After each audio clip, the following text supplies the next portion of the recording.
Baseball is dead. Rest in peace. Live from Phoenix, Arizona this morning, where I'm departing from the MLB Draft Combine. Very fun day yesterday with MLB Network. Got to interview 5 of the top, projected 25 picks in this year's MLB Draft. And, MLB Network does it big, first class flights and, a shuttle to the ballpark from the hotel in the morning. But not, for me at least, not from the ballpark back to the hotel when I was finished, because everyone finishes at different times. It's hard to tell, when there's going to be a shuttle available. So I actually received a ride home yesterday, or a ride back to the hotel, from a former big league pitcher that is a huge Dallas Braden fan. And I was trying to get Dallas to guess this individual by just going through his career statistics. And I thought Justin Havens would get this right away. So for the people listening at home, maybe you can discover the answer as we go with Dallas Braden. The individual who was kind enough to give me a ride back to the hotel.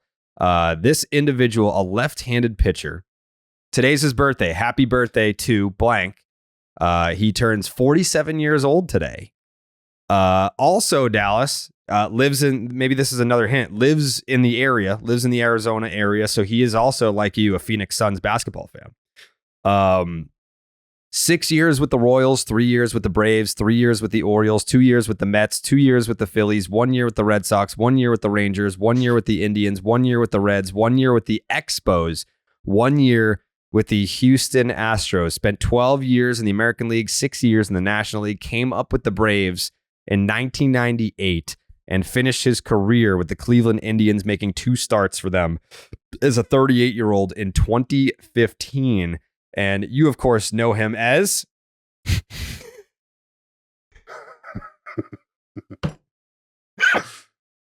It's he loves you, man. He loves you. He was so excited. He was so excited when I said, I'm going to tell Dallas you said hi. I've heard this guy's nothing but class, too. Oh, couldn't have been nicer. Because I know who it is now. And okay, good. You're a liar, Jayhay. No, I know who it is. You're a fucking liar. Then Jerry can ask me before we reveal it to you, and I'll tell you who it is. You can text it to me right now, Jayhay. Okay, hold on. Yeah, text it to me right now, and I'll tell you if you're right. But I already know Jayhay's right. He's a smart guy. He knows good people. He appreciates good people when they come into his life, which this individual did as a pitcher for Cleveland. Dallas can't forget him. No. This is certainly not a guy who, worked at his craft and respected his craft so much like this guy over 17 years. Jayhay just texted me the correct answer. This individual pitched 1,532 big league innings, went 82 and 81 with a 4.62 ERA. Hold on. Oh my God! There's a massive problem with this. There's a massive. What's the massive problem? It is because when you said, and this is my mental block. This is my brain block. When you said that, so we have a guy who came from my high school who was drafted by the Atlanta Braves, and I looked at this dude like this is God. Right? I knew Eddie Gradado. Eddie Gradado didn't go to my high school. Eddie Gradado went to another terrible high school in Stockton. So when this dude was drafted, that I'm going to say his name right now, and it was like, this is it. This is the left-handed example of how you get the fuck out of the hood. And his name is John Foster. It is not John Foster. That's who it was. It's John Foster. Gave me a right. Yep. It was not John Foster. It was none other than C.J. Nikowski. No. Not CJ? No, unfortunately it wasn't. But I just want to double down on this. This guy fucking loves you. Could not have said more nicer things about Dallas Braden. I believe he was a Boris guy too. At least at one point. Yeah. Maybe not his most noteworthy client, but certainly a guy deserving of respect. He was a Boris guy. He was a Boris guy. Yep. Wow. I got nothing. And it was? He definitely didn't go to your high school. No, there's no chance he went to your high school. He actually, you know what? I can confirm he went to high school nowhere near you. Yeah. He might have gone to high school with is that where Mariano Rivera's from? Am I making that up? Hold on. Did you say Expos? I said Expos, yeah. Lighter? I already told you as a lefty, so I mean Lighter. No. Nowhere near you did he go to high school. I'm pretty sure Al Leiter didn't go to high school near me. I mean, there's going to be some water in between Stockton and this high school.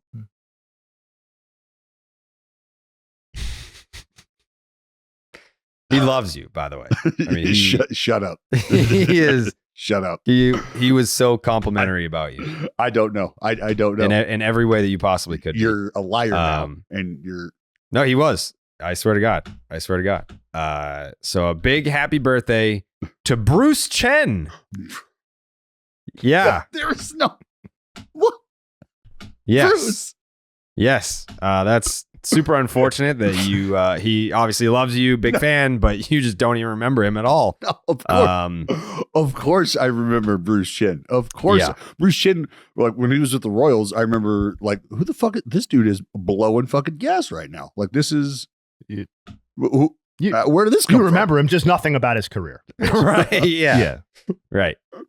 No, I remember everything about that dude.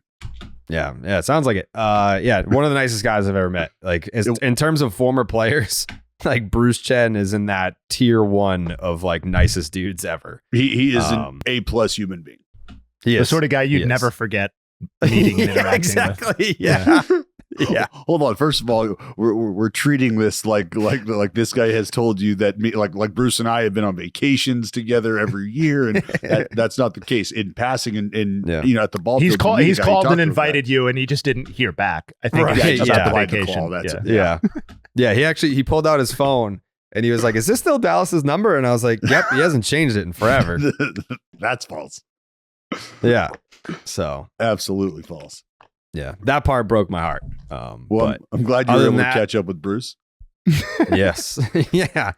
It was very funny because, you know, I went back from the ballpark with Bruce Chen, who loved Dallas Braden a lot, but I actually got a ride to the ballpark with Nelson Cruz, who I believe you have great numbers against. It's one way or the other. It's one end of the spectrum or the other. Do you have great numbers against Nelson Cruz or horrific numbers against Nelson Cruz?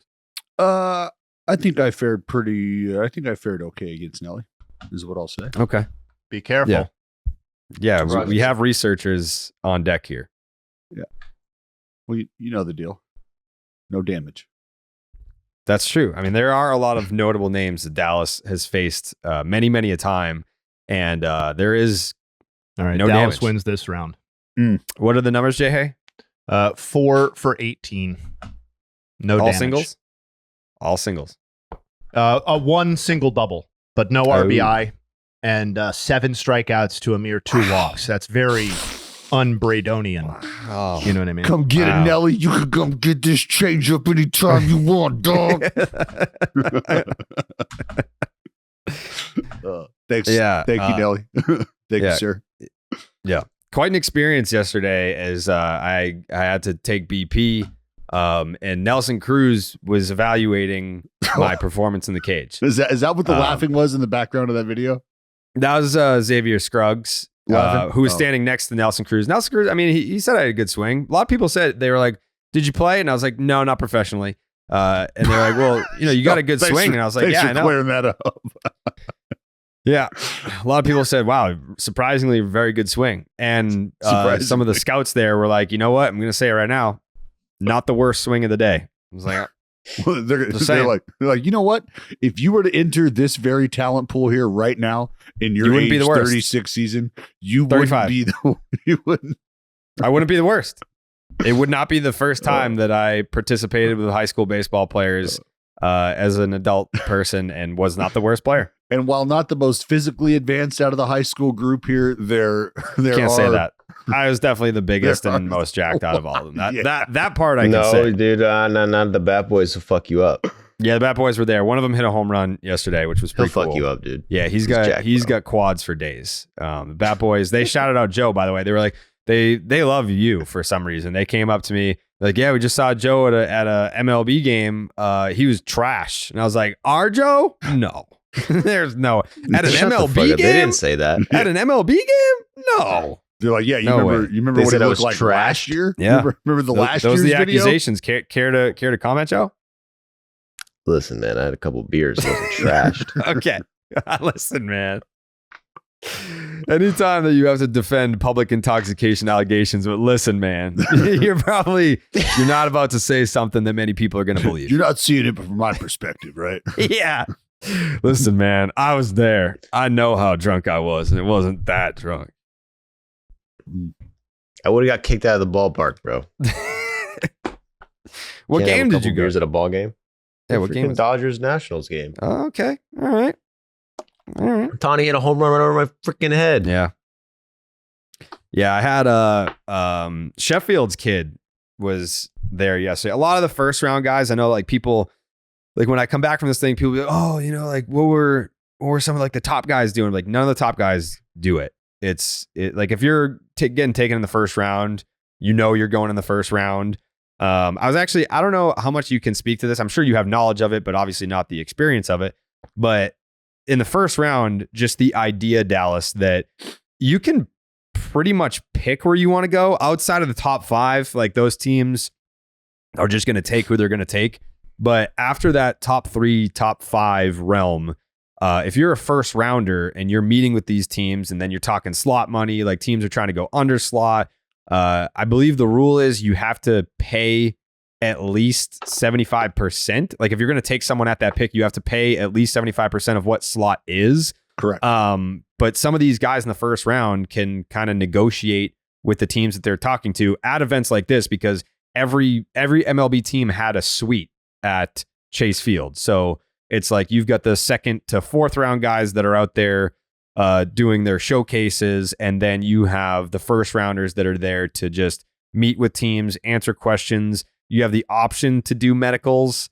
It's not wise to do it, but like some of the college kids will do the medicals, and then you're meeting with teams and kind of getting a feel for where you kind of want to go. Like, is that accurate to you, Dallas? To an extent, yes. This is an opportunity where players can continue to put themselves on radars for teams who might have multiple picks for whatever reason in certain spots. And they have now the opportunity to unearth those uncut gems. You know what I'm talking about? So you can, if you're a team like the Oakland Athletics, who are probably going to do some negotiating in the draft, they're looking at guys who are needle movers to an extent, but are guys where other teams who are in the same like selection area might have, I don't want to say overlooked, because I don't know how much talent goes overlooked these days. Yeah. I think it's more about figuring out what talent fits for you, not only financially, but organizationally.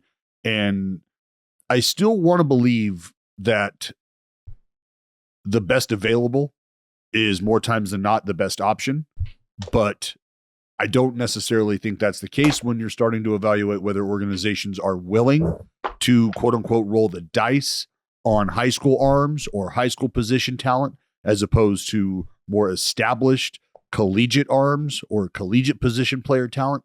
So it really is an organization to organization type of situation. But this is where some of those guys, you know, we talk about like the 6 to 10 rounders, maybe guys that are going to fall to this stage of the draft for whatever reason.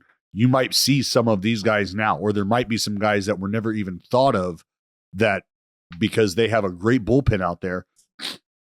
When you go out there and separate yourself from guys that are out there just out stuffing the radar, right? And just trying to spin the shit out of it, but they're burying pitches left and right. The guys who are out there and moving the baseball around consistently, those guys are going to catch some eyes too. And that very well may be their best outing in the last fucking 3 weeks that eyeballs were on them. And now this is the opportunity where they're like, this is who I am. This is the raw stuff. This is what you're getting. And that could help put somebody on a radar that maybe wasn't even on. Yeah. It was it was really interesting to me comparing and contrasting from last year, talking to someone like Bryce Eldridge, who was a two-way player. Two-way guy. And you're like, oh man, like a two-way player coming up in the draft. Like this is exciting. And now to this year where fucking everyone is a two-way player. It's just, to what you're saying, Dallas, about you just pick the best athlete. Mm-hmm. All these first round kids are like, yeah, so I play shortstop, center field, and I throw 97 off the mound. All of them. Yeah. Like that's just what it is. It's either they're coming into the draft as a two-way, or they're like, you tell me what you want, because I got both. Like I can hit for average, I can hit for power. I steal fucking 80 bags and I throw 97 off the mound. And that right there, though, Jared, there's a difference, right? Because there probably are some guys who do what again? Everything? No. Throw 97. Oh yeah. There's the guys that can pitch, and they have like the pitch mix. So there's like a very different. Very different. It is different. This isn't like high school football or even collegiate football. But when we think about a high school recruit, right, 4 or 5 star recruit, sometimes those guys are listed as athletes, not a wide receiver, not a defensive end, athlete. Julian Edelman. Because I will line up Kent State. I will line up on the end and rush and absolutely kill your quarterback. I'll take that dude's soul. And then I will also line up on the outside and run a 9 past your 3 fastest dudes and out jump everybody in your secondary. So yeah, I'm an athlete. Baseball wise, you still have guys, and you had guys in back in the day who were able to, if you gave them the opportunity to get up on the mound. How many shortstops, how many outfilders, like what would happen if you stuck Rafael Furcal on the mound? You look at this dude going, that's 5'7", fucking 95 out of that guy's hand. What the fuck? Who is this dude? Yeah. He's a two-way guy. Calm down. So what this is an opportunity to showcase the arm strength. So from a position player perspective, if you suck and you're probably going to be a guy who's going to hit 160 in low A, well, this might buy you a 3-week trip down to the complex where they can put you on a mound and see if they can turn this arm into something viable off the mound. But I would pump the brakes on thinking that there's just going to be this wave of two-way talent. That's just not going to happen. It's like it's been 100 years since we've seen a dude even come close to being able to do it consistently. And we know how different it is now with Shohei than the Babe. But to think that there's just a pool of these people laying around this year that wasn't there last year, like that's not reality. Yeah. Like what's very funny to me is talking to some of these kids, because most of the guys that we're talking about right now are high school kids versus college players. And they've got 97 off the mound in the tank, but they can hit for average and power and steal bases and all this. Like they want to be position players because they're like, I want to play every day. Like that's the differentiator for them is like, yeah, like I have this God-given ability to throw nearly triple digits. And I mean, if you're 18 and you can throw 97, like there's a chance that by the time you fill out and become a full grown man, you're going to throw 100. But they're like, that to me is a little boring. Cause like if I throw 100 and I'm a starting pitcher, then I only play every 5 days and I want to play every day. So I'd rather go out there and hit tanks. And like, that's their thought process. They just want to abandon the fact that they can throw that hard. They're like, yeah, the whole 97 thing's cool, but like, I like hitting bombs every day. I do feel like it very well could lead to later down the road, the conversation that came along with Ohtani before he showed up and that we're having now. How do you preserve that arm?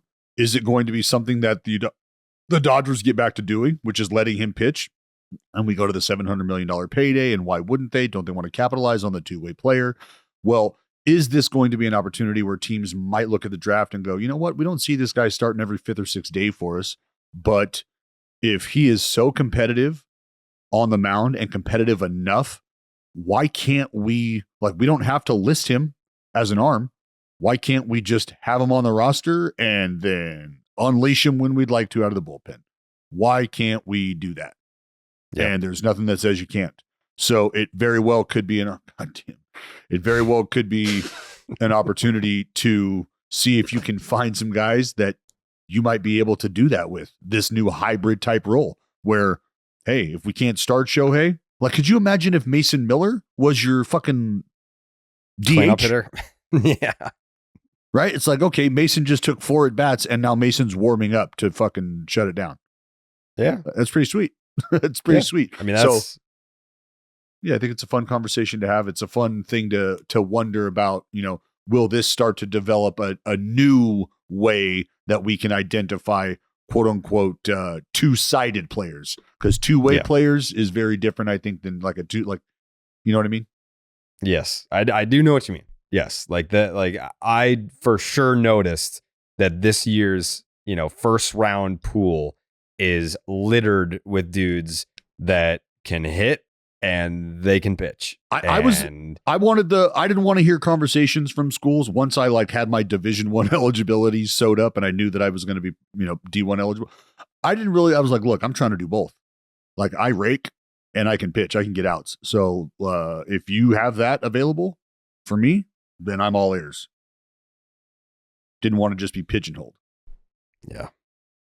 Well, we've got roughly a month to go until the All-Star game where the MLB Draft will be held. That's also where we will have the Baseball is Dead / Section 10 content Airbnb, where we have now filled out the Home Run Derby pool. We have the field is complete. We have 8 participants. Let me pull that up right now. This isn't the order, is it, Jayhay? This is just like the number of guys that are participating. We don't have an official order, do we? No, we do not. Okay.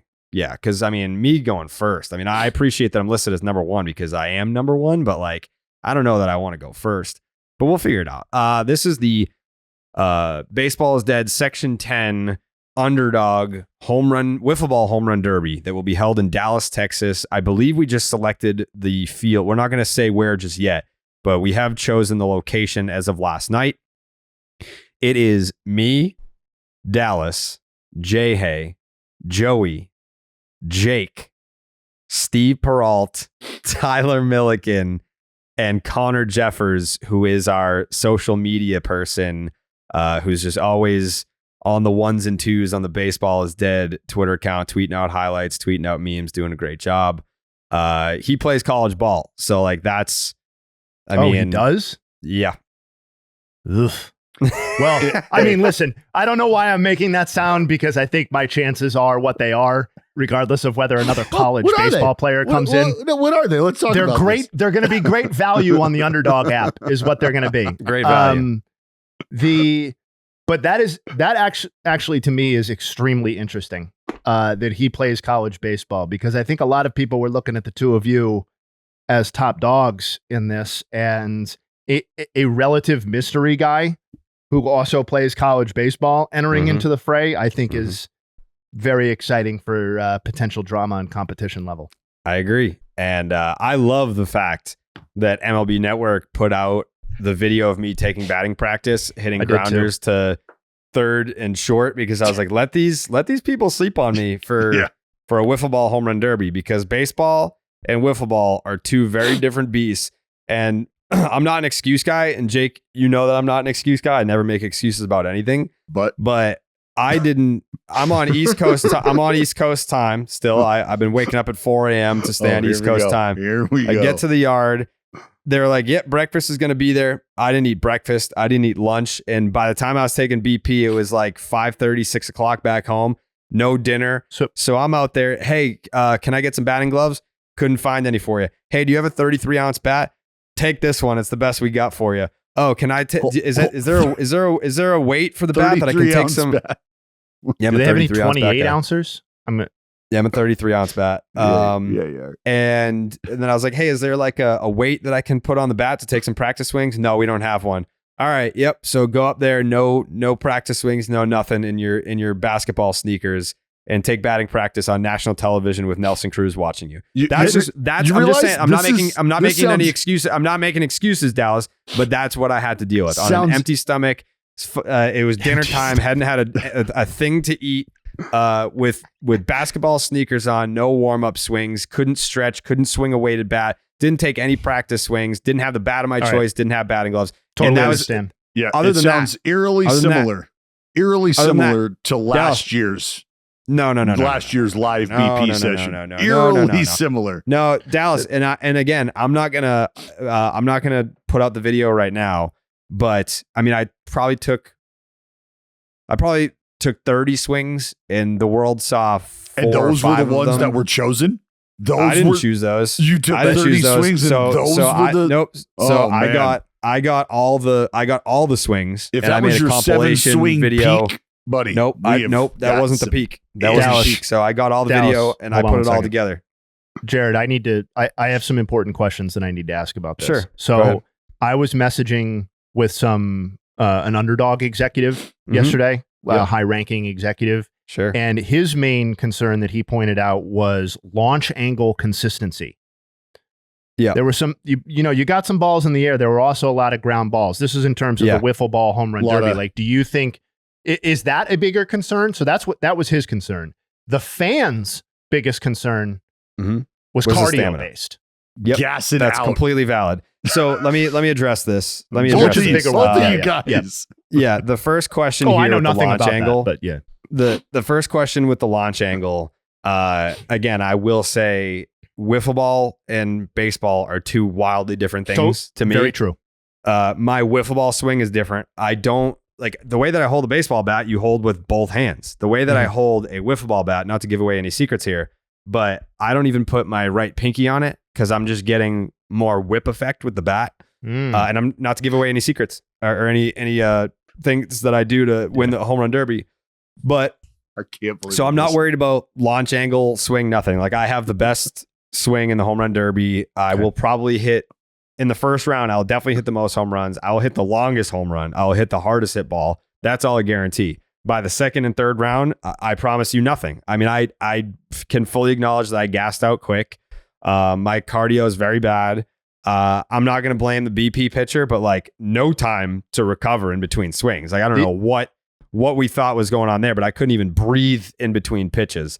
So, and this home run derby that we're doing is not the traditional home run derby. It's not outs, it's timed. So like my cardio is going to have to improve in the next 20 something days. It's also going to happen in like 110 degree heat. Yeah. Yeah. So, I mean, I am concerned about the cardio factor. I truly am. I am. No concern on launch angle. No. Lots of No. concern on cardio. Go watch the Barstool Home Run Derby. All I did was hit fucking moon bombs, but I gassed out by the final. I'm sure that's been scrubbed. I've got it. They probably took I've got it. Yeah. So don't worry about me and my launch angle because I will be Okay. launching in the first round. After that, I don't know what I can promise you. It's going to be all heart. It's going to be all heart out there. That's crazy because like I'm also mostly relying on heart. So Mhm. It's good. Someone's going to be disappointed. Very yeah, disappointed. somebody's heart's going to be Someone's- broken. Yeah. Either way, you should probably download the Underdog Fantasy app if you want to get on the home run derby that we're going to have. Underdog Fantasy is the easiest place to play fantasy sports. Playing their pick'em game is as simple as selecting higher or lower on player stats, strikeouts, total bases, home runs, and so much more. Make entries of all baseball, or you can mix and match across your other favorite sports. You can win up to 100 times your money, and it's a ton of fun. We're not going to be able to mix and match across other sports right now because the Celtics just won the NBA Finals. Congratulations to Jake, who is on the team. Also was on the team in 2008. Second ring for Jake. Congratulations. Appreciate you guys. That's of awesome, course. man. Congrats. Good work, Jake. Of course. Thank you. So yeah, there's no basketball, there's no hockey. What's the other sport? Football. Football's not going on right now. So baseball has center stage.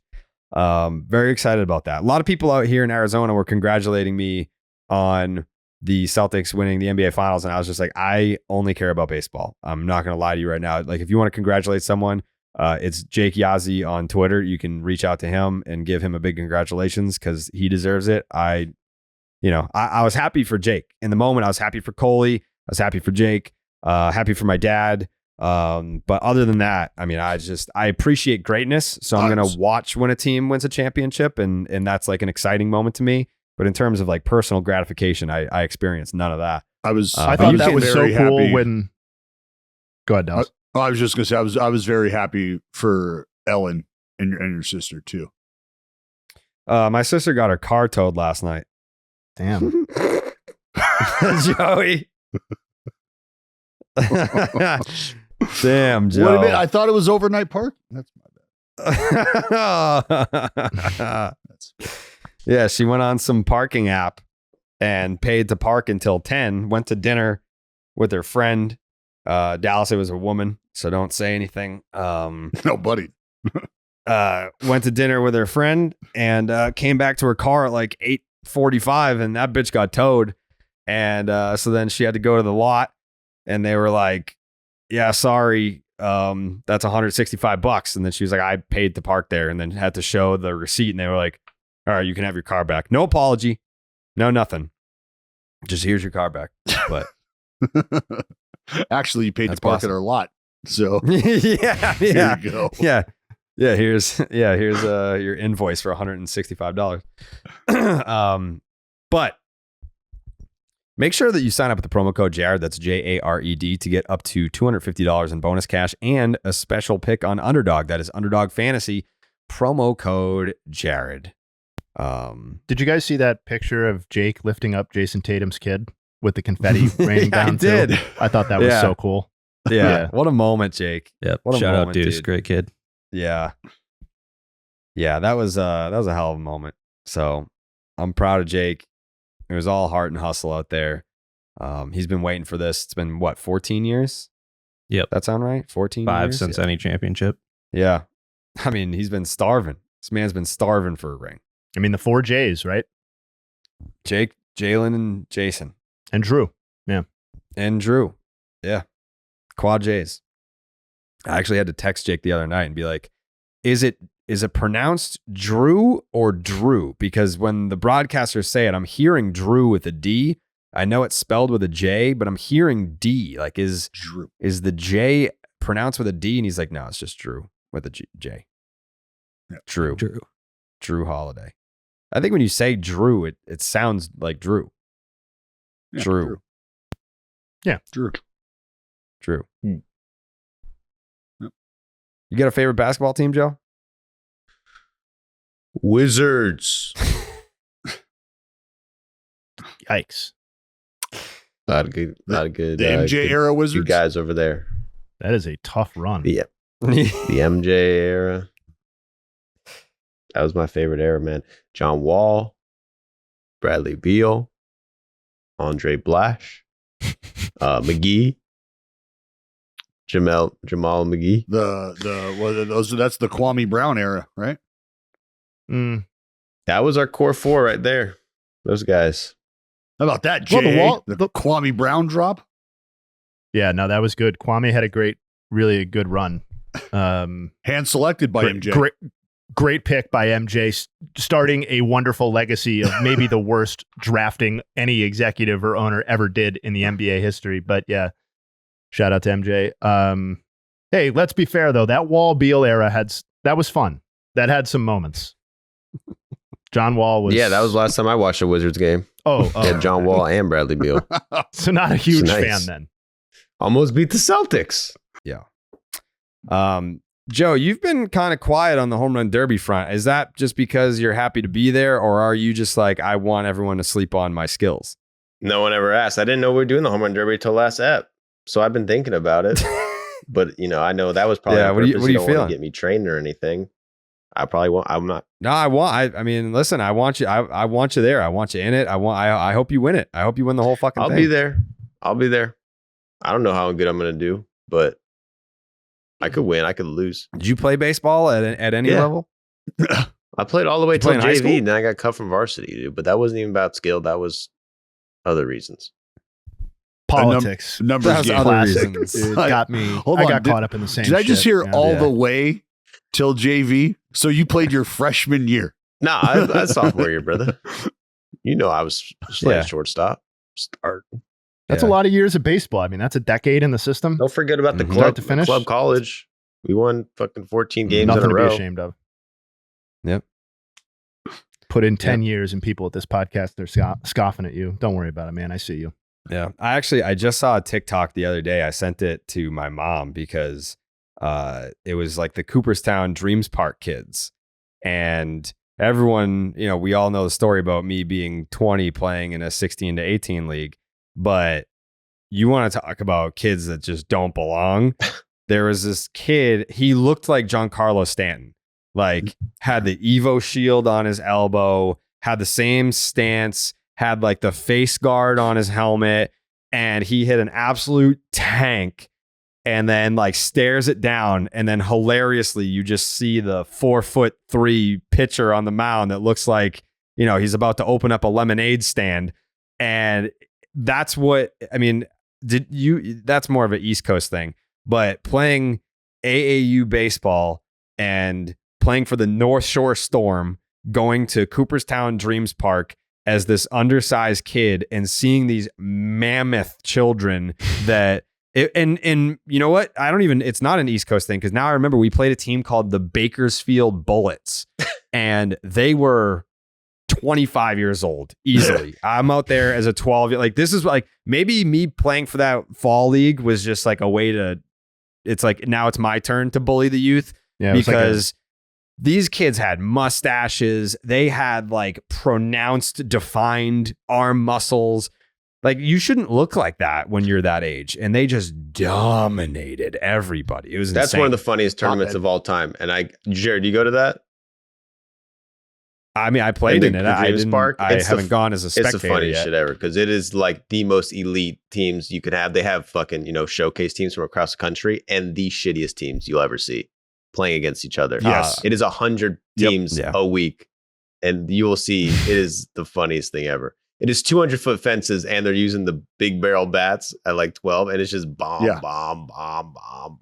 Yeah, and you got kids coming up there blowing low 70s against kids who will never even hit 70 inches, like in height. Like there's just no chance that these kids should be on the same field as each other. Zero. Yeah. It was bad. It was real bad. I just, I had a great time. All the dorms are like numbered, and they're like named after famous baseball players that wore that number. Like I believe I was in the Mickey Mantle number 7 bunk. It's a great time to learn. Every team has a pin, and all the kids go around, and like everyone collects all the other team's pins, and you trade pins. If you're a parent and your child plays baseball, check out the Cooperstown Dreams Park. But man, is some of that competition lopsided. It is something to behold. But actually, I have to go in a few minutes. I got to catch a plane. But I just wanted to say the first topic here on the rundown about the Grimace Mets. It's undeniable at this point that Grimace has made an impact on the New York Mets. I know that everyone else on this podcast besides me has buried the New York Mets and said that they had no chance. I at least kept the door open for the idea that the New York Mets could still contend potentially for a wild card spot. Just a little standings update here. Do we have the official date that Grimace took over the Mets? They're 35-37. They've won 7 straight baseball games for you cackling over there, Justin Havens, to put them half a game out of that 6th wildcard spot. You can never count out any team in the National League because that field is such garbage that if the Grimace Mets continue to play how they've been playing, they could potentially call it 2 or 3 games under 500 and still be the 6th wildcard team and make it to the playoffs. Okay. So a couple of things there. I'm not asking, are they a good team? I'm asking, can they get to the playoffs? And the answer is yes. But I'm pushing back on the idea that I bury the Mets. I have been very consistent on my point about the Mets, which is that I think this is a 78-84 win team that is fundamentally not very interesting. That's the point that I made. And nothing about this has made them more interesting. If the most interesting part of your season, Justin, is Grimace. It's not Grimace. Like you're trying to tell me that that's not interesting, that a big purple blob has changed the course of the New York Mets season, one of the biggest sports markets in the world, one of the biggest, most notable, famous franchises in sports, had their season turned around by Grimace. And you're saying that that's not interesting? Yes. Oh, whoa. Man, we gotta put Grandpa to bed. The most interesting thing about your season being Grimace reeling off a 7-game winning streak makes me depressed as hell. Justin Havens. I mean, Mets fans are embracing it. It's not even like they're like, man, they have nothing else to embrace this season. But Mets fans are like, like it's not like they're sitting there being like, this is such an embarrassment that our season got turned around by Grimace. It's because Grimace, Jared, is the most recent acquisition to work out for them right now. That's why. Okay, so it's still working out. The The Mets are exactly who we thought I thought they were. They're at a .486 winning percentage after this 7-game winning streak. They are exactly the same quality of team that they always have been, and I will maintain that an old McDonald's character being the most interesting part about your team is super lame. You are a curmudgeon, Justin Havens. Senga could come back, man. Senga could come back. Yep. Next year? This year, and you're going to be sorry.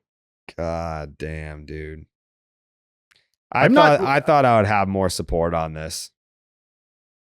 Nobody else is stepping up to say that Grimace is interesting. I haven't heard Dallas Joey's or Joey thinking about it. Joey's brain works a little bit slower than others. I think he hasn't given a take yet. He hasn't said he's out on Grimace. Joey? Listen, man, unlike Jayhay, I'm a numbers guy. I stick to the numbers. I stick to the facts. And fucking 5-0. I mean, 7-0. Dave, don't get too caught up in the numbers. 7-0. I mean, you blink and this team wins 2 games before you even know it. I mean, this team is winning at a speed unlike seen before. And listen, McDonald's is talking about it. Sometimes you just got to give Joe a little push, and then he gets there. McDonald's has made their profile picture of the Mets now. See, that's called viral marketing. Jake, what are your thoughts on Grimace and the Mets? Because I mean, Dallas hasn't really weighed in too heavily. I feel like just Justin Havens is I stepped up and said what everybody else wanted to say. Nah, I feel like if Dallas was going to disparage the Grimace Mets, he would have said it by now. He's another person that just about the Grimace Mets. I can tell. Yeah, you can tell.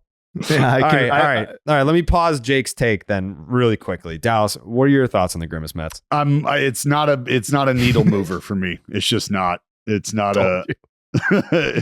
I mean, I fucking could care less. That's why I said like the Mets are like, well, okay, like straight up. This is what I said about the Mets. How long ago? That Reed Garrett was the brightest spot on the New York Mets. And I'm not sure that I'm wrong today. I'm not sure that I'm wrong sitting here right now that Reed Garrett is still not one of the brightest spots. You guys are so short-sighted. I think you're both just getting old and you can't appreciate. I'm fine if the Mets fans want to have fun with this. That's what a baseball season is all about. Why am I supposed to care? This team's still not any good. It's a national story, Jayhay. It's a national story. I think it shouldn't be. It shouldn't be. It is gripping the you know nation. What? It becomes a national story when the Mets players have the balls to go get the Grimace shake and start pounding those before the game. Now I'm sure they probably have. Maybe they just don't want to jinx it. Discontinued. They don't want to continue. That was last year for his birthday. They didn't do it this year.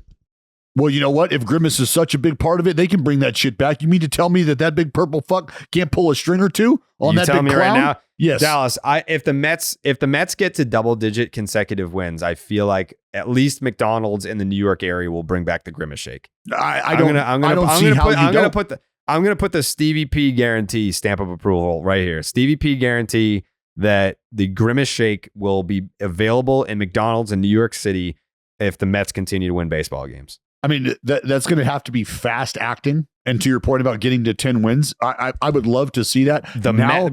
If McDonald's change their fucking profile picture you might have to my the attention. Mets, then it's already happening. Then those conversations are already happening in the walls of McDonald's, aka dildo.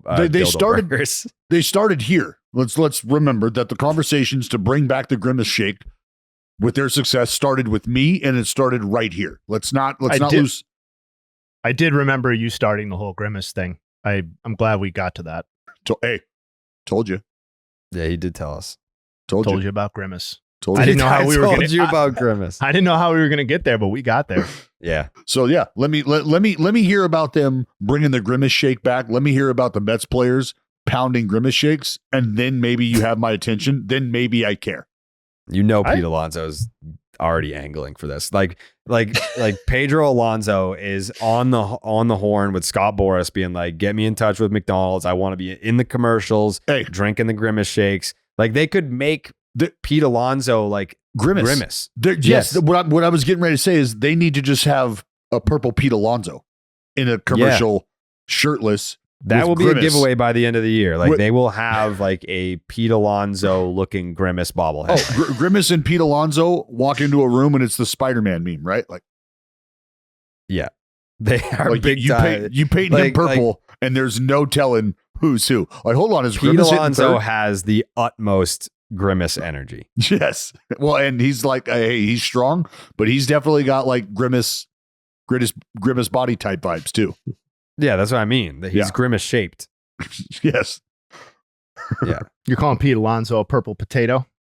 I'm saying that he's not. He doesn't keep it tight. Yeah.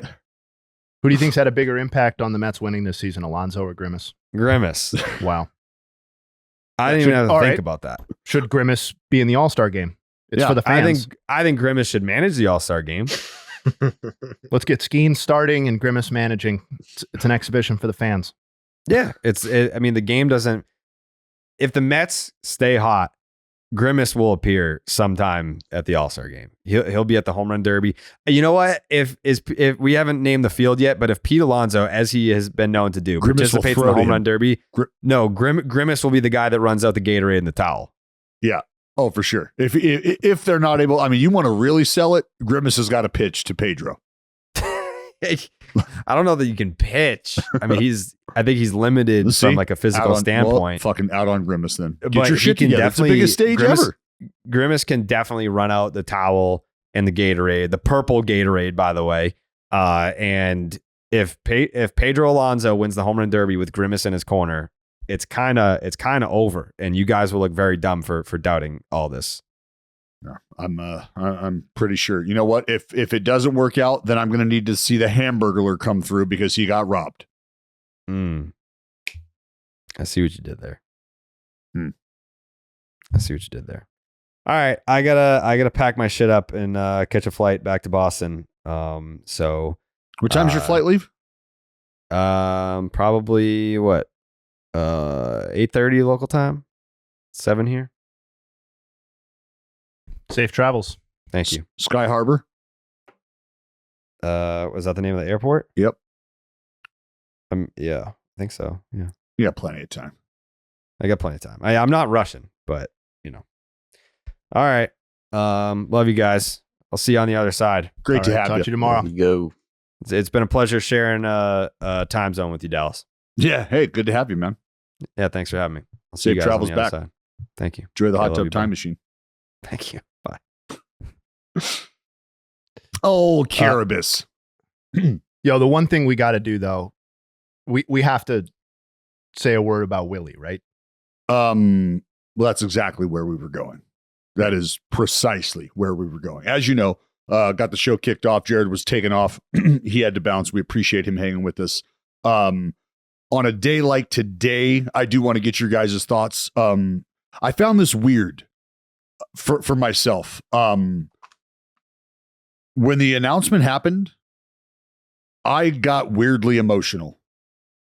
Like odd. I don't want to say weirdly, oddly, I think is probably a better, because I was surprised by my own emotion. Now I wasn't, outwardly crying, but I absolutely could feel like I was in the booth. We were getting ready to go on TV actually, like in just a few minutes.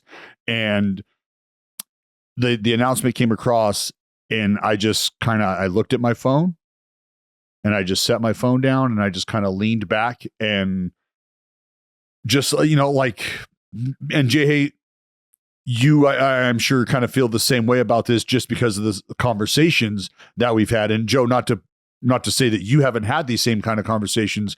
I don't know if you've ever met Mr. Kendrick from the Negro League Museum. I don't know how often you get to dive in and have like super in-depth conversations with older ball players who have had an impact made on them by an individual like Willie. And I have been able to have those conversations. I know Jayhay, you have as well. So it's almost like this dude, Willie's not supposed to ever go away. Willie's not like that. This guy lives forever.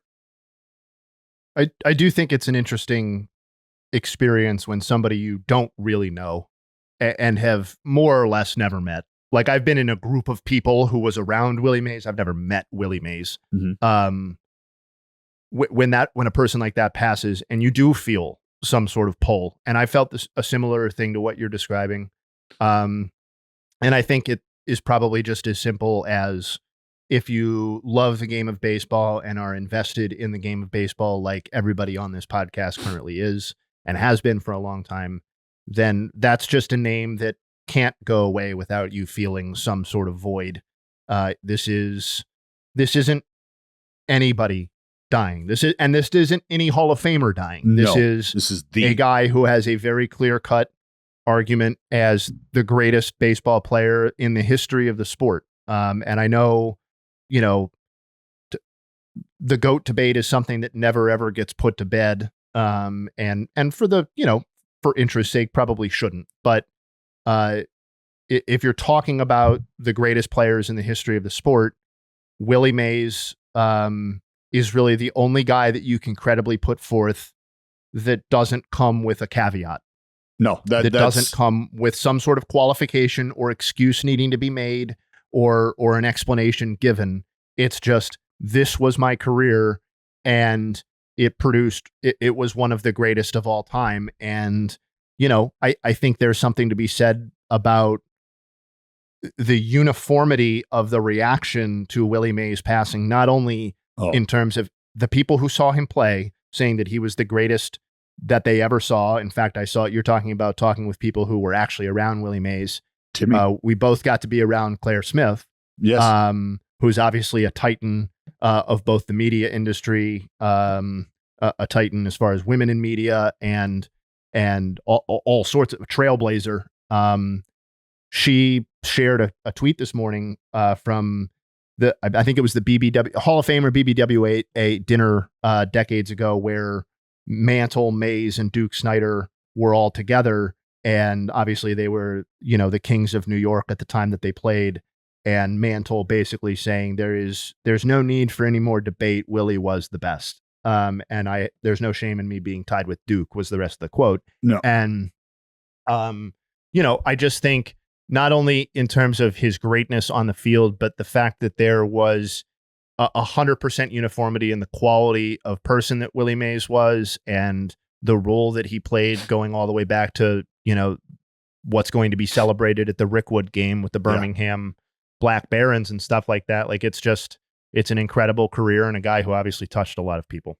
Well, and I think our group right here, we have a unique perspective to offer because Jayhay, you sort of being in his orbit, I had the opportunity to shake that man's hand. I had the opportunity to exchange words with that man on more than one occasion.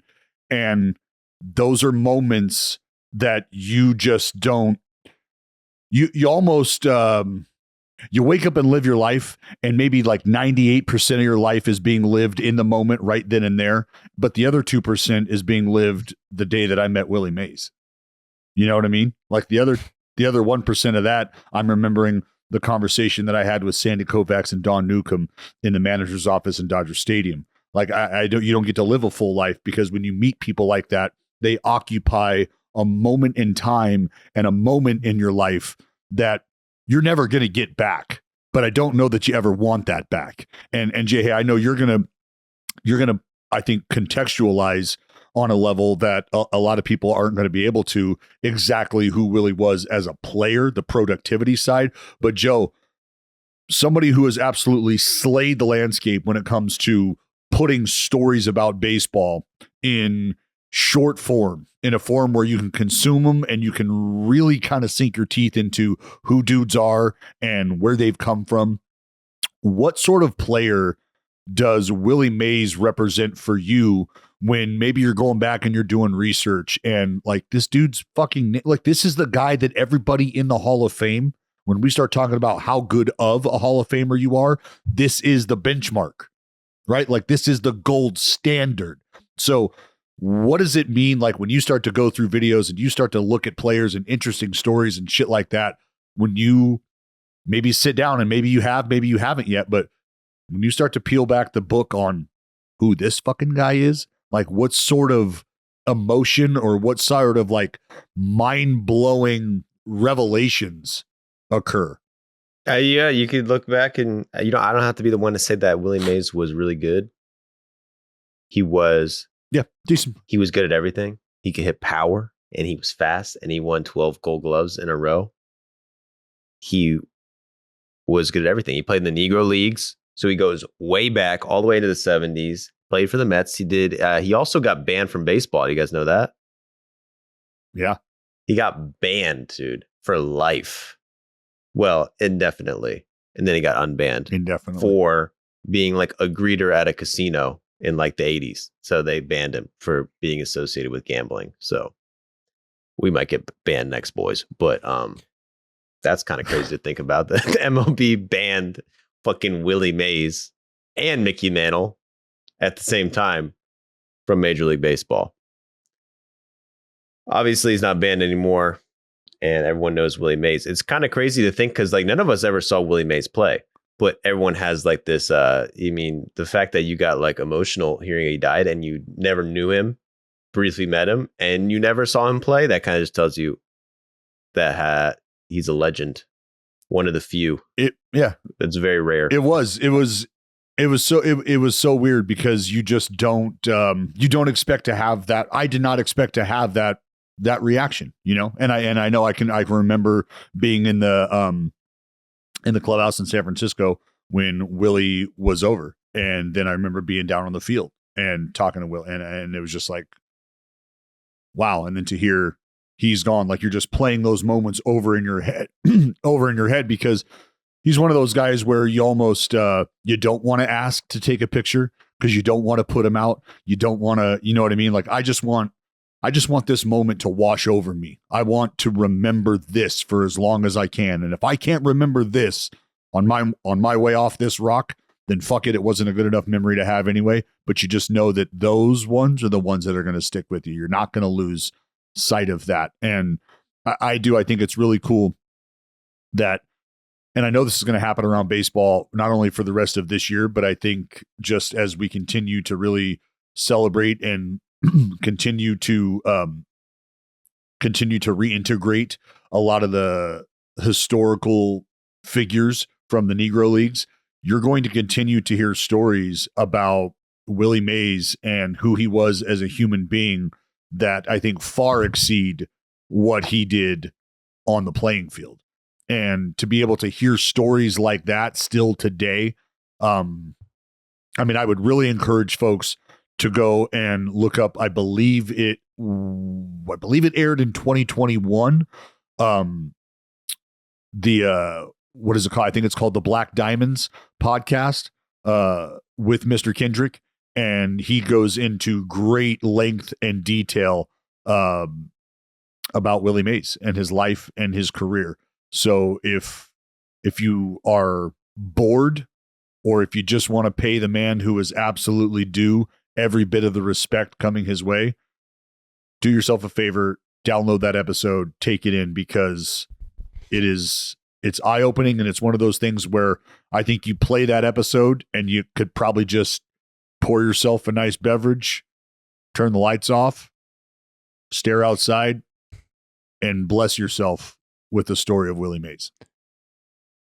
I think part of the other thing about Mays too is that his style of play represents everything that you could ever want in a baseball player. Yeah. Right? And I think that's part of his GOAT debate or his appeal as well, is that, like, you know, I was looking at it last night. I know he's much more than statistics, but I think we would be making an error to not show some love to Willie Mays' statistical career Please, on sir. the podcast the day after he died.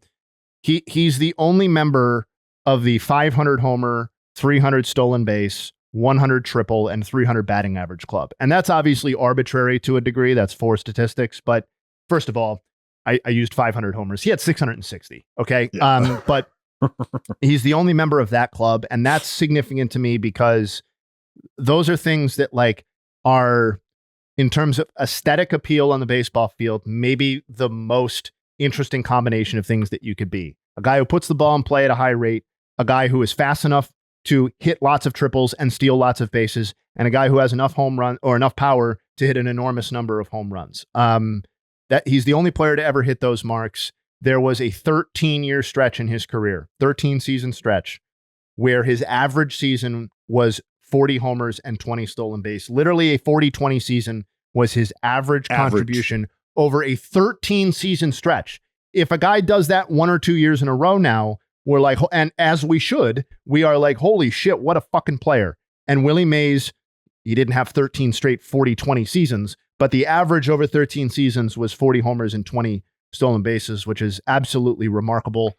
One of the ones that didn't get as much traction on social, but I think once you step back and think about it, is as crazy as any other stat that you could come up with on Willie Mays, is that he once led the league in both homers and triples. Yes. Think about how rare that is. Think about the type of player in 2024 that would require to be able to do that. It just doesn't really exist. And like, even Ohtani in theory maybe has the speed and the extra base pop to be able to deliver 12, 15 triples in a season. Jarren Duran, for example, is already on his way to like 25 triples, right? Yeah. So the idea that somebody would lead their league in triples and homers and not do it with some bullshit, weird statistical fluke year, 51 homers, 13 triples in the same season. The last time anybody did that, it's before Dallas. What year were you born? 83. It's well before anybody on this podcast was born. Jim Rice was the last person to lead the league in both triples and homers in 1978. So Jayhay, how many bags? And he had 25. I was just looking it up. That season, he had 24 stolen bases. Yeah. So that's absurd. It's absurd. And he led the league. He led the league in slugging and OPS that season and total bases as well. So, I mean, it's just incredible to me what sort of statistical career. And then, like, we're having traditional stat fun. You go and pull up either version of WAR. In Fangraph's version, he's third all time. And in Baseball Reference WAR, he's fifth all time. The only batters he's behind are Ruth and Bonds. And to the point about the GOAT debate, when you talk about Babe Ruth or you talk about Barry Bonds, you have to say, but you have to say, here's this other thing that must be taken into consideration when discussing these players. And we don't have to get into all that right now, but you just don't have to do that with Willie Mays. And, well, I think the but is, but he had to overcome so much more. That's the but. That's the but. It's not about, great point. Right? It's not about. Yeah, the but is that we didn't even get all of Willie Mays, right? Exactly. That's the but. This isn't about him having put himself in a precarious position with off the field decision making or on the field poor decision making. That is not what this is. That's not how the story starts, ends, or you don't ever take a left with that story. Like, nope. That's why I said he is the gold standard when you talk about performance. And the other thing too, and Jay, I mean, they're gonna put this together, but let's remember what position this dude played defensively. Let's remember where he played that position, because it's one thing to play center field, a premium defensive position. It's a completely different animal to play that position in what was at the time the most expansive yard in baseball, in the Polo Grounds. We're talking about a field that's got over 500 feet worth of space behind him where he's playing. Okay. And this is a dude that is making catches and making throws that other people were just simply not capable of making. I'm so glad that you brought up the defense too, because obviously we and I were rattling off a lot of stats that are almost entirely offense. Mm-hmm. And there may be no more testament to the man's greatness than the fact that we can list all of those offensive statistics, and the signature flashbulb moment from his career is the most famous catch in baseball history, unequivocally. Well, and remember, and this is important, where they were playing at, the opportunity to tag and score from second base, a very real possibility. And so the throw back in, and this is, Joey, this is what I'm talking about. I've heard this story multiple times. I've heard Mr. Kendrick tell this story multiple times, but it is the throw back in to prevent the tag up from scoring that is almost better than the catch. And those are the types of things that come along when you start to discuss Willie Mays, is you're talking about his greatness. And it's like, oh, well, here's another layer to this though. Like, he was great and it was a great catch, but the fucking throw the throw was unbelievable. And there's so many moments like that he comes with that you have to touch on when you start talking about Willie Mays. It's a tough day for baseball. It's a tough day, I think, for the entire game. And I said this, and we can move on, but I said it's a day where baseball has lost a giant, but has also gained an angel at the same time. So I hope his stories are continued to be told. I know they will. I honestly, I just can't. It's tough he's gone, but I look forward to the many ways that I think he will be celebrated, and I think his legacy will continue to live on, and I think hopefully only continue to grow. I know old people die. I get it, but like it does feel like the baseball community has been hit particularly hard by deaths of like legitimate inner circle Legends. great, not only great players, but by all accounts, really stand-up human beings as well. Like I don't want to try and list everybody because I am more likely to forget somebody than I am to remember everyone. But like Frank Robinson, Hank Aaron, and Willie Mays have passed in the last, I think, 4 years. Or, yeah. 4 years before. Aaron was 21. So like at least the last 3 years. That's like 3 of the 15 greatest baseball players of all time. You know what I mean? Like it's a void in the game, and it's part of how it goes. But, I think Willie's legacy will live on and will age as gracefully as any legacy in any sport could possibly age, I think. Yeah, I would agree. I think Willie will absolutely be appreciated. I think you'd be hard pressed to wake up and talk about baseball, think about baseball, and not be able to celebrate a guy like Willie Mays. There are some, I think there's some, maybe a few injury notes that we should get to. We all saw what happened with Aaron Judge, right? Ends up wearing one, but you get the x-rays back. And I know this had to be a huge sigh of relief for the New York Yankees, considering what's going on with Anthony Rizzo, right? He's got a fractured forearm, correct? And he's going to be out for some time. So you see Aaron Judge get nailed, and you're wondering, is this what's about to happen right now? Or are we about to get dodgered right now? Is this really going down? It's also like, I don't know. It just would have been tough to lose him and Mookie, just from a fan perspective, in the same week. I did a little bit on, just how much it sucks to lose the prime of one of the greatest players of his era. And the same would have been true of Judge. And that was my reaction to it. I look forward to watching Aaron Judge, or if I miss his game, looking at the box score to see what he did the night before. Like that's what being a baseball fan is about, whether you're a fan of the Yankees or not. And I'm hoping that we don't get to lose that. Yeah. Any concern, any fear, should he have to miss time? I know, because remember, Aaron Judge is a guy who has encountered some injuries where you feel like you're going to get him back, and then you don't get him back. You feel like he's right around the corner, and then he's not right around the corner. Like, is there any injury concern at all whatsoever with this? Joe, are you fine with Aaron Judge taking one on the hand and then maybe just taking a couple days and being back? I'm sure they'll give How a couple long days. is too long, Joe? For the Yankees, the Yankees are going to rest them. They always give these guys a couple of days. They got to make sure Judge is good. And it also sucks because Garrett Cole's coming back today to lose Aaron Judge literally the day before Garrett Cole comes back would kind of suck. Obviously, the Yankees are so fire. They don't really, you say that the Yankees have built this like quote unquote cushion. So like, they could lose Aaron Judge for they haven't really built a cushion. They've only got a 2.5. They've only got a 2.5 game lead in that division. 1.5 right, so I don't know how cushy. 1.5 games. This 1.5 games. Well, according to a Baseball Reference, it might not have updated yet. So I believe it's 1.5. I'm trusting my sources. Baseball Reference says 1.5, and they're playing the Orioles. Trust MLB.com. Oh, you're on MLB.com. Listen, then that's right. 2.5.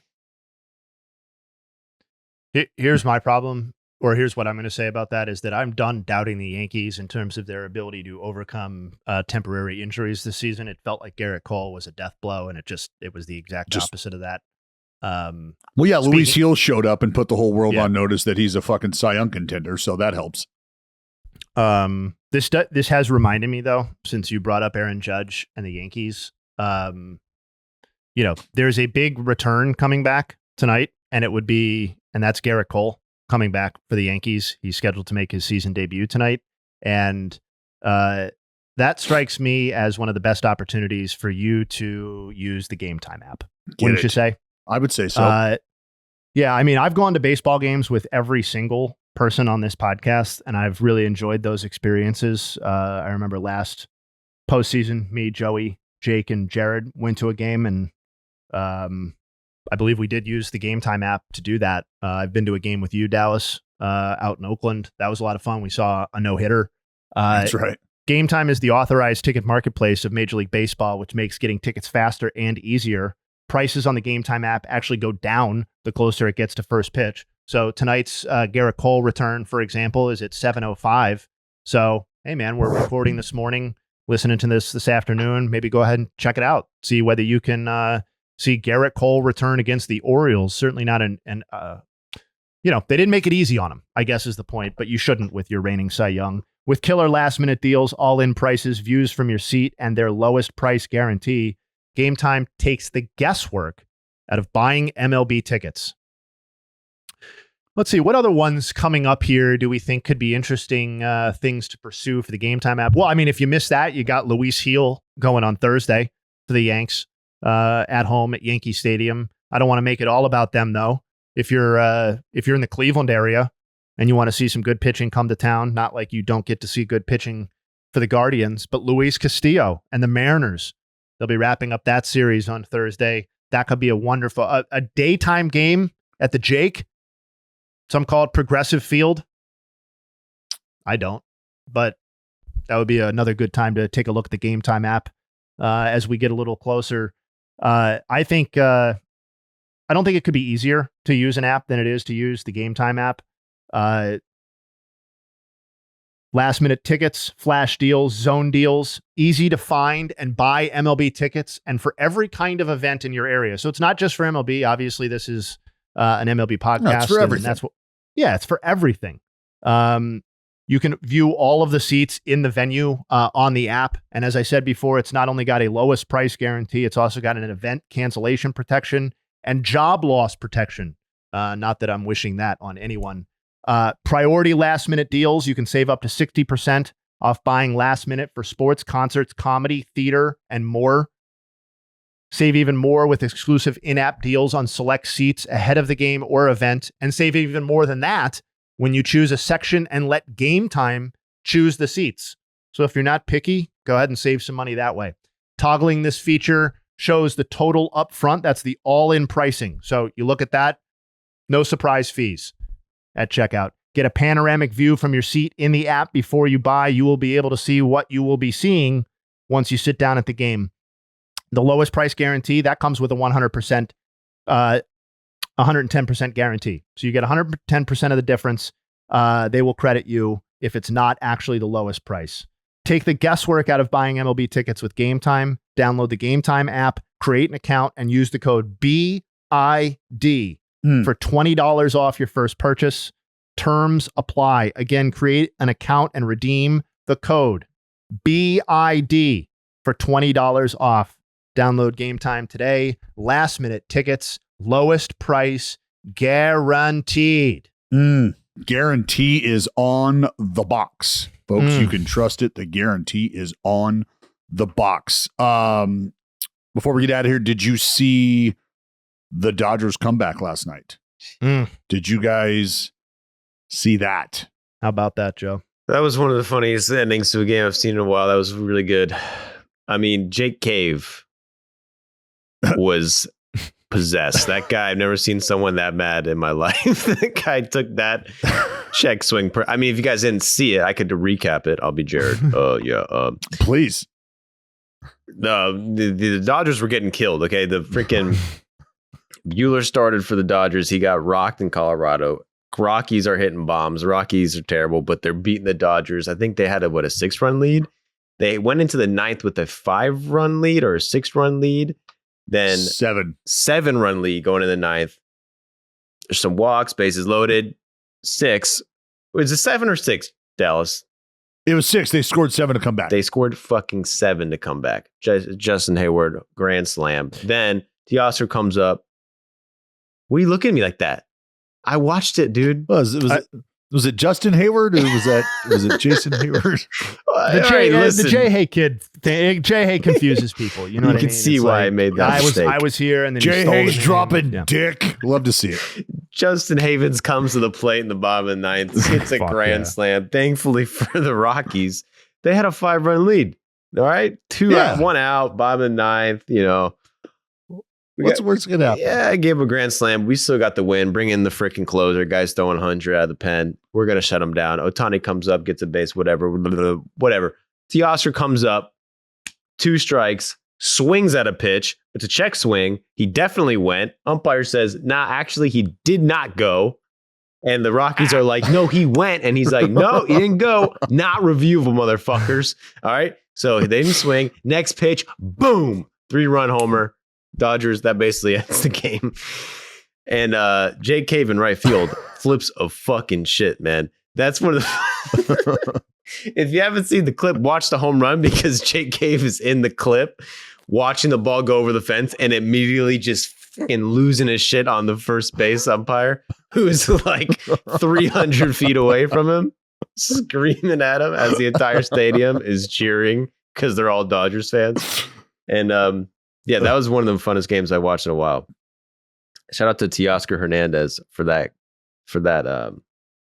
homer. And epic moment. I don't know how epic moment. I don't know how much you take away from that game because it's like at the end of the day, the Dodgers beat the Rockies, which I mean everyone. well, that's kind of where I think we can go. Is this more about the strength of the Dodgers? I think we know the answer because we're talking about what the Dodgers are missing right now, right? And you lose a guy like Mookie Betts, you lose a guy like Yamamoto, and that's quite literally like, okay, these are leaders on both sides of the ball here, and now they're going to be down for a while. So go ahead, Jay.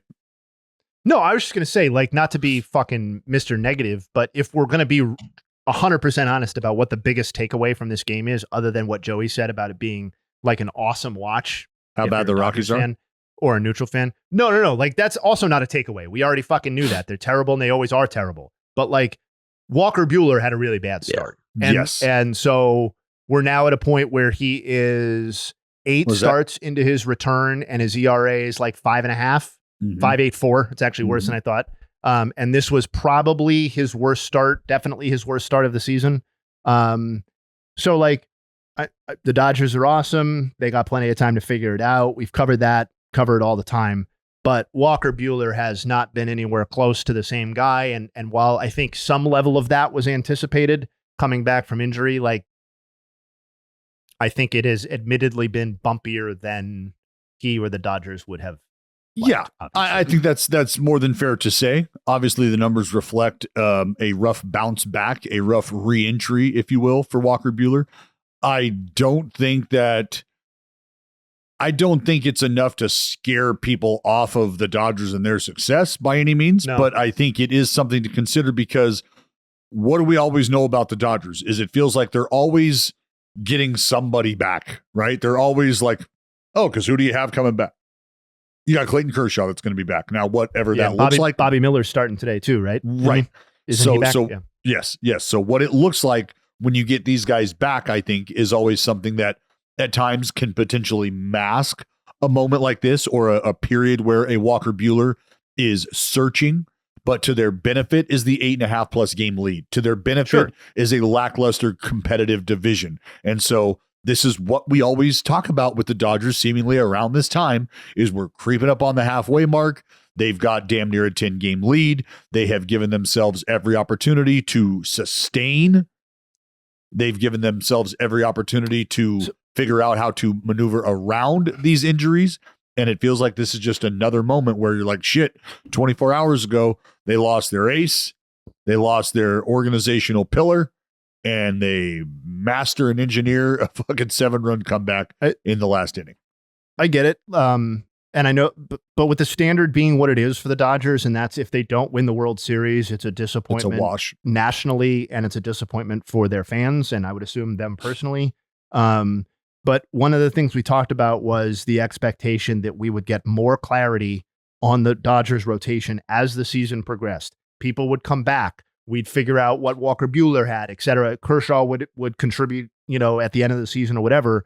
And it just feels like we're sitting here on June 19th and the names and the concerns have maybe changed, but we have no more clarity on the Dodgers rotation than we did months ago.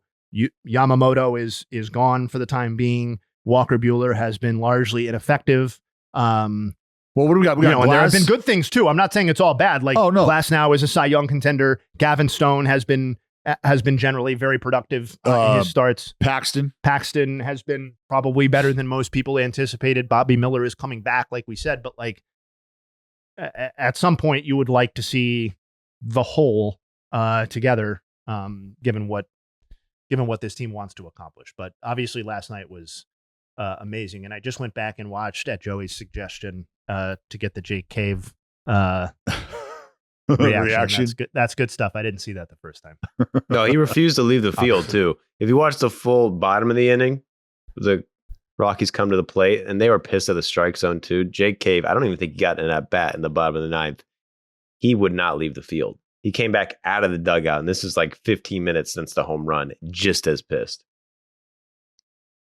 I love it. What happened? It happened in the Cubs, Giants game the other night. Not the Cubs game, or was it the Cubs Giants game?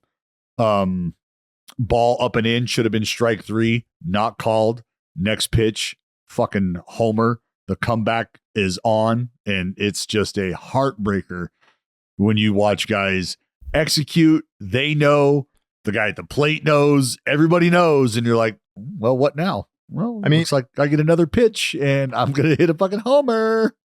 Happened to Zach Wheeler the other night too. He threw maybe a perfect pitch up and in to Gunnar Henderson on what should have been strike 3, like literally right there in the corner, and didn't get the call. And I think Gunnar, to his credit, fouled off like 3 pitches after that and then took him yard, and that was the start, obviously, where Wheeler ended up giving 4 homers. So maybe he just didn't have it, but that was certainly an inflection point in the start, with the benefit of hindsight. But hang with him. Do we have anything else? I got a few nugs if nobody else has anything. No, absolutely. Nug dump season. Give it to us, Jayhay. Tough morning for Nuggs, given that Baseball Reference went ahead and it's 10:34, still hasn't updated from last night. So ouch. The most dramatic thing that we could possibly talk about would be Shohei Ohtani hitting 38.8. He's currently at 38.3. And he homered last night, and we don't know. We don't know. We don't know. We can't run that math right now. So he very well could be beyond the Baines meter. He could have reached it. This is going to now be a Thursday podcast topic if he does, which is fine. It can have kind of its own pod. You wouldn't want to necessarily do Willie Mays and Shohei Ohtani in the same podcast. Ohtani locking down his Hall of Fame spot by getting to 38.8. But anyway, real nugs. Paul Goldschmidt homered last night, raising his OPS to 663. And I got to be honest, D, I know the expectation was that he would just like kind of turn it on. Yeah. It's not really happening like that. This is still his scratching back though, Jayhay. Is he scratching back? So I picked his best possible. Like I picked from his lowest OPS point of the season to the present day. He was at 530 at one point. From that point till now, his OPS is still sub 800. This is his lowest OPS through 70 games of his career by 76 points. His previous low was 739 back in 2021. So I think there's still real concern there. At least I'm still concerned. Nick Lodolo, got a request to shout him out. Yeah. 7 innings of 1-run ball for the Reds yesterday. I went super obscure here. He is the 7th pitcher in the wild card era to record 35 or more hit by pitches through his first 3 seasons. Currently leads the league.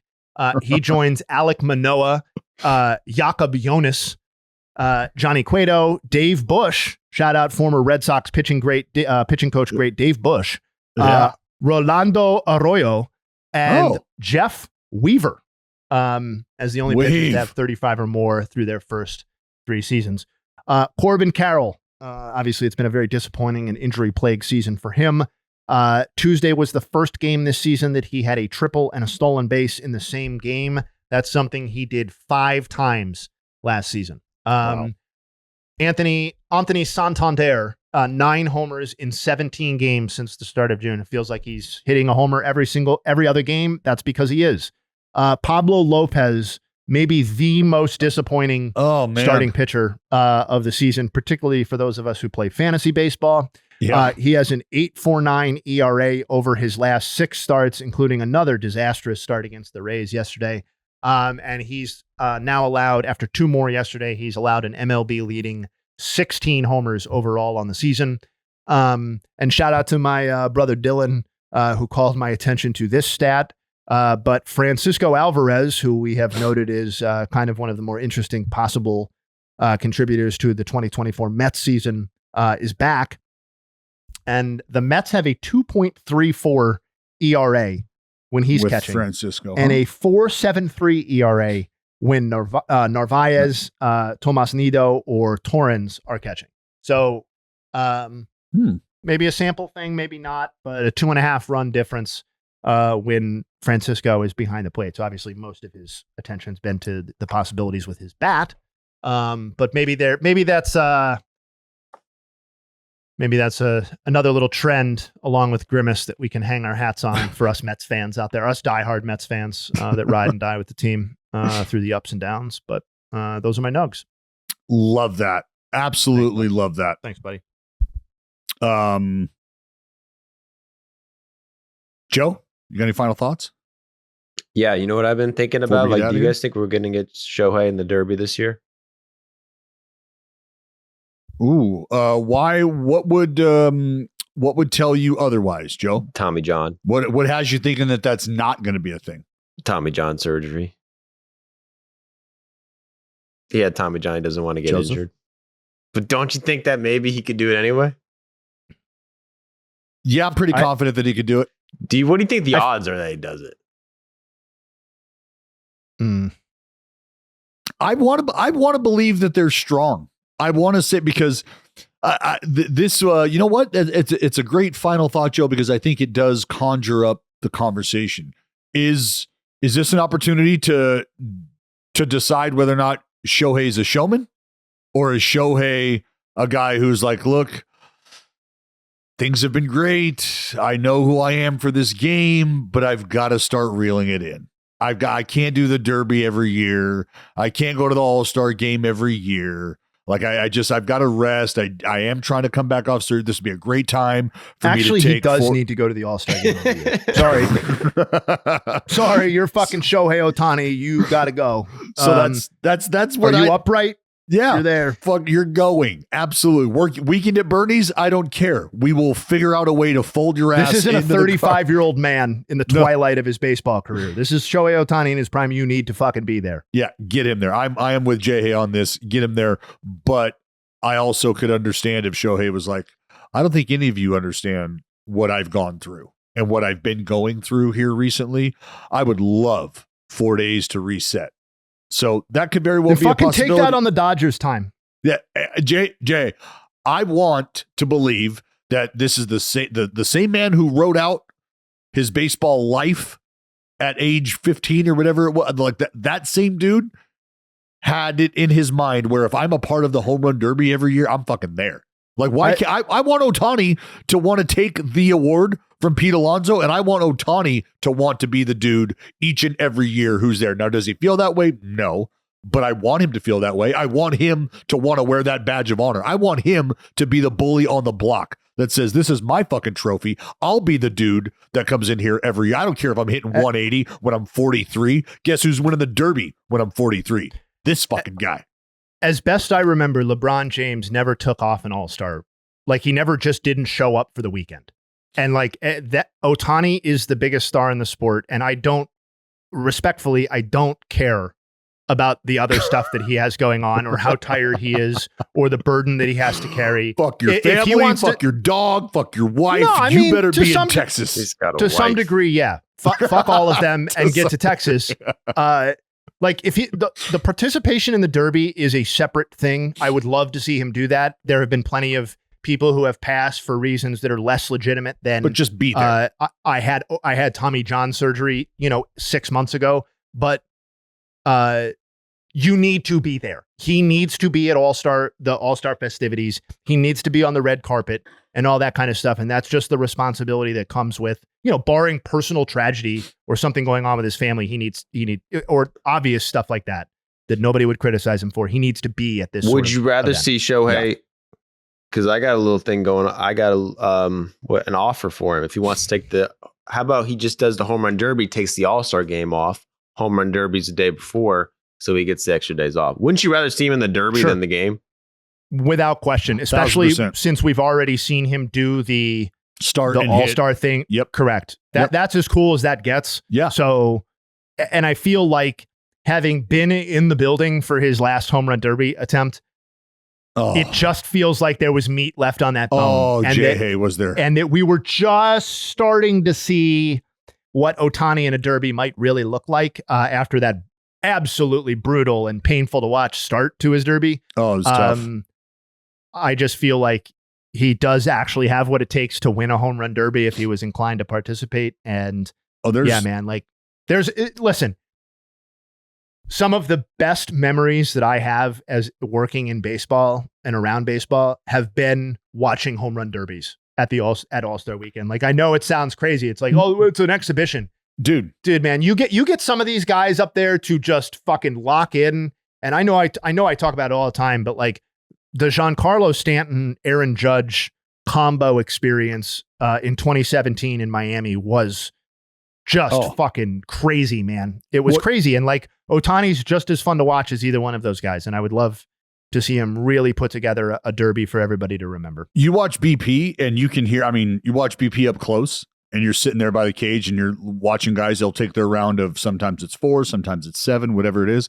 And say it's a round of 7 and they pop 5 and they come out of the cage and they're like, and that was 7 swings in a very controlled climate, if you will, in terms of time in between and blah, blah, blah.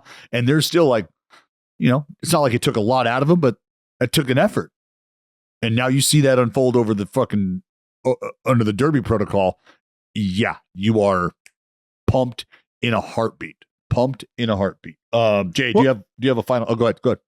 No, I was just going to say, like Josh Hamilton and Bobby Abreu. Yes. I remember where I was when I watched those. I know Abreu didn't win, but like I remember where I was when I watched those performances. And, I can absolutely say that about many, many real baseball games or postseason games or World Series games too. But I really can't say that about much about the All-Star game, if I'm being honest. So I have like 1 or 2 memories about things that happened in All-Star games. It's just nothing like the Derby. So to Joey's point, not even close. I want Ohtani in the Derby and I want maximum star power in the Derby, sort of like we have for our Derby, like maximum star power. We got Milliken in there now. We've got Connor Jeffers, the college baseball player. Yeah. Max got Joey out. Duffield. Yeah. Dripping talent. Jake's takes. Oh, I have a final thought. I'm sorry. I know that was like 8 final thoughts. We get day baseball today, and goddamn if we don't have some awesome pitching. Skubal, Ronaldo Lopez, Hunter Green, Mitch Keller. Those 4 are all going against each other. Ranger Suarez is also pitching later. Garrett Cole, as we've also mentioned. We got a Bayo-Gosman duel tonight in Toronto. We also have Garrett Crochet, Bobby Miller's return, Freddie Peralta, and Cole Reagans all pitching at various points today. So sorry you got to face Reagans, but good luck. You're not going to freaking mention Waldron? The Knuckler? No. Matt Waldron? The Knuckler? Come on, man. No, I could literally name everybody who's pitching, but I skipped over some guys who aren't as good. The Knuckler, look at his last 5 starts, man. He's been Matt lights Waldron. out. It is good to have one. Throwing the old Elton John up there. The tiny dancer. Hold me closer, Tony Danza. Never don't want to have a knuckleballer in the game. Yeah, they're a lot of fun. Jake's takes. What do you got? Yeah, just one more shout out to Jake Caveman. I really hope he was able to polish off a few blue moons when he got home from the ball yard last night, because I've literally never seen anyone who needs a blue moon more than that guy. Simmer down, Mr. Cave. Simmer down. My final thought. You mentioned. Did you mention Jack Flaherty? I don't know. I thought I heard Jack Flaherty's name. If you didn't, it's because I was saying it in my head. Jack Flaherty becomes the first pitcher since Jacob deGrom in 2021 to dial up 100 strikeouts with 11 walks or fewer. Are you literally just reading my tweet? No, I don't have my phone. His hands up. Where did you get that stat? I want to know now. In my head. I was looking it up earlier. Wow. Good for you. You're showing a lot of promise as a young researcher, I must say. Because I tweeted that out like after I'm fucking staring at you right now. I've been talking to you. Well, I don't know. You could be looking at the computer. You could have Twitter up or something. But I don't have fucking steal my buddy. fucking I'm a one-page. Dallas, you piece of shit. Well, it was just like verbatim what I fucking tweeted. It was a little strange. When did you tweet it? Did you just tweet it like right now as I said it? No. I mean, it's totally possible that you got it on your own. I'm not actually accusing you now, but like it was after 3 days ago. It was after his Jack Flaherty is 100 strikeouts and 11 walks through 13 starts. He's the 7th pitcher ever with that, and the most recent being DeGrom. Yeah, well, I was looking Flaherty up, but then I saw it on TV as well. Saw it come across. Oh, but so fuck, network's probably stealing my shit too. That's fucking unbelievable. Yeah, I was like, I'm staring at you.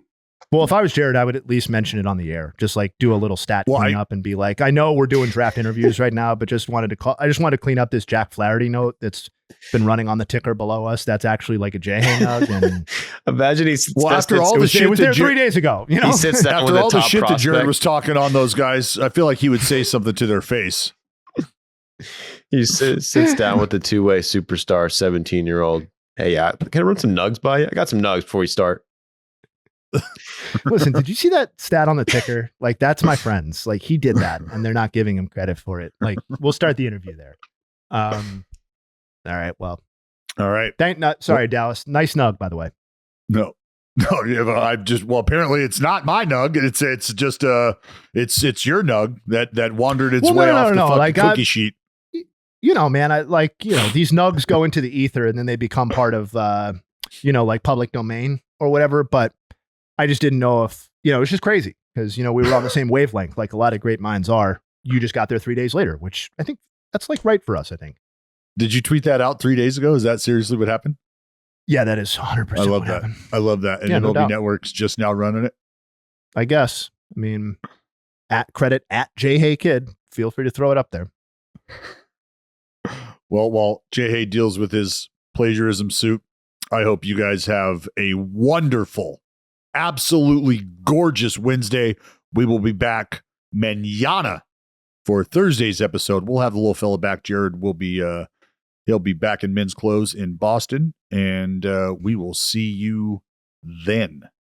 Until then, wow.